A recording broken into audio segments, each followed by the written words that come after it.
Welcome guys to another video, and today we're going to talk about how can you price your services. But before we get into that, I want to talk about the other side which people don't necessarily mention, which is how can you actually charge higher, right? You can charge in multiple ways, but why will somebody pay you money, and what decides and what dictates how much do they pay you, right? So this is a psychological concept, and you need to understand it like really well, because don't go by what these experts or these gurus or these freelancing experts or these agency owners talk about on the internet.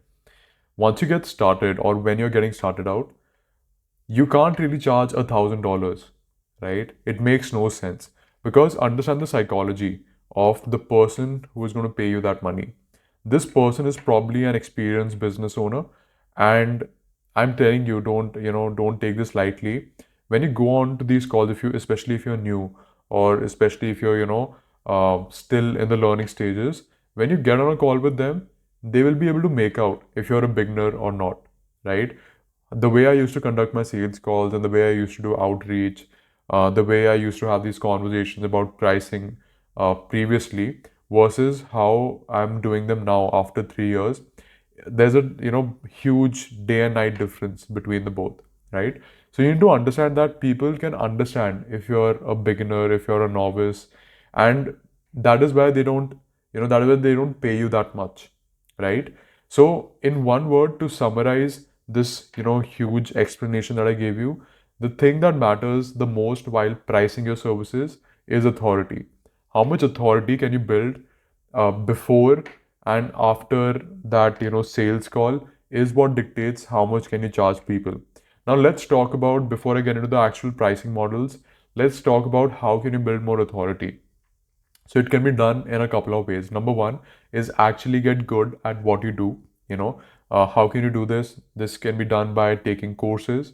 This can be done by working with a lot of people, even if it means that you have to do some things for free. Not every time can you get paid. Don't go by people who say, I value my time and this and that. That is not how the world works. You can charge a little bit less, right? Or you can do it for free, but certainly you need those case studies, right?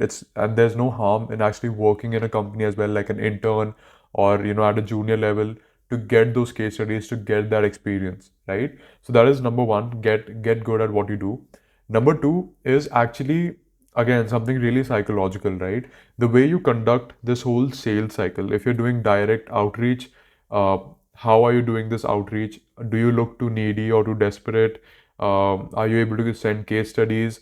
Once they do book in a call, do you send them introductions? Do you build authority via emails and SMSs, right? There is a whole slew of things that you need to take care of, right? I've made a whole in-depth video about sales, like pre-sales, sales, and post-sales, and you'll find a lot of good tips from that video. So you can go and check out my channel after this video and have a look at that video as well, right? So the main thing is to build authority, right? So you do that by getting good at what you do, by the way you conduct yourself before the sales calls, on the sales calls, and post the sales calls. And third is having a good pricing model depending on the kind of service that you do, which just makes it like a no-brainer offer for the person you're working with. Now let's talk about the different pricing models that you can follow. Number one, it's going to be charging hourly. Okay, now this is a little tricky, especially if you're in country like Asian countries like India, Pakistan, Bangladesh, Sri Lanka, these countries. There is no concept of paying by the hour, right? So it's going to be difficult for you if you're in these countries to determine what kind of pricing you need to have, or what kind of an hourly rate you need to have. But a good way to understand this is by going on platforms like Fiverr, Upwork, and see what people are charging there, right? And if you're a beginner, charge lesser than them, like charge 50% lesser than them. If you are at a good level, you can charge equivalent or better than those people on Upwork and Fiverr, right? Now, in what situation should you charge hourly? So in situations where your work can actually be determined by the time you put in, right? So this could mean into video editing, right? This could mean writing services, so the time you take to write a blog. This might mean website design. So in these situations where you can actually measure how much time you're putting in the work you do, and you can understand the ROI there, I think that is where you should go ahead and charge hourly. This makes it very easy for people to, really give you what you're worth, right? So there are some downsides also to this, but let's talk about how will you actually go about this, right? So we're also trying to add this feature of tracking the time within our platform as well, Syncupp. By the way, you can sign up for a 14-day free trial, no credit card, debit card required, and it's basically like a super app for you. But regardless, so what you can do is you can tell these clients that, hey, I'm going to charge hourly. That's, how I go about my work. And you can, probably take a subscription of a software which helps you record the work that you're doing and the time that you're doing. And then you can just send them a recording and get paid in that way. Platforms like Upwork and Fiverr actually have an inbuilt way of recording that. So if you're going on Upwork and Fiverr, so that problem is anyhow sorted, right? So again, services such as, video editing, website design, writing articles and things like that, those are places where you can, probably get into like an hourly thing. Second thing is charging a flat fee or a retainer. Now, this is also applicable to most services, again, freelancing, video editing included. But I would say it would make more sense to go with a flat retainer fee when you're working, in a space where your ROI is not dependent directly in the amount of time you put in, but more in the expertise. For example, if you're doing performance marketing for companies or doing lead generation for companies, there the time that you put, right, there might be another person who knows Facebook ads, but then there's you who has a lot of experience, and then it makes no sense to charge hourly. Then it is more on the expertise, right? So you can fix a monthly price that, hey, I'm going to be giving you this kind of a, return, or, this is the experience that we have, again, building authority, and we charge a flat fee paid upfront, right? And that is truly how you need to go about it if you're into that space where your ROI can't be made out, just by you putting in hours, right? Now, the other interesting thing about a retainer fee is that I prefer, like in most cases, almost 70 to 80% of our clients actually pay us a retainer upfront. Why is this important? This is important because typically with clients, right, they don't have a lot of skin in the game until and unless they pay you, right? They would be not serious about things, they'll delay things. But once you actually charge them and you get them to pay you upfront, that is a point in time when you can expect them to be super serious about things, because let's be honest, right, they do delay payments. So any client will delay your payments, especially if you're charging end of the month, right? So it's better to charge upfront if you're charging a flat retainer fees. And the third kind of pricing is something which we should implement, all of us should implement, is an outcome based pricing or a milestone based pricing. Again, this is again pertaining to different kind of services. For example, if you're into blog writing, or if you're into SEO or into ghostwriting, you can charge per word, right? So now again, this is like an outcome based pricing that, okay, I have written 500 words, 500 into 1 rupee, 10 rupees, whatever your charges are. And that makes it super simple that, okay, if there's a client and they can decide that, okay, I want to write long form content or short form content, and that will help you with this whole pricing problem which a lot of people face, right? Because not everybody is going to be very comfortable paying your retainer fees.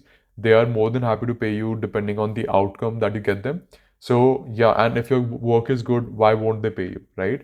So an outcome based pricing will be better if you do it, and again, services like writing articles, be it website that, okay, homepage, I charge this much. I've completed the homepage. Now you give me, 5,000 rupees. Now I'm going to do this page. Now give me this again, 5,000 rupees, right?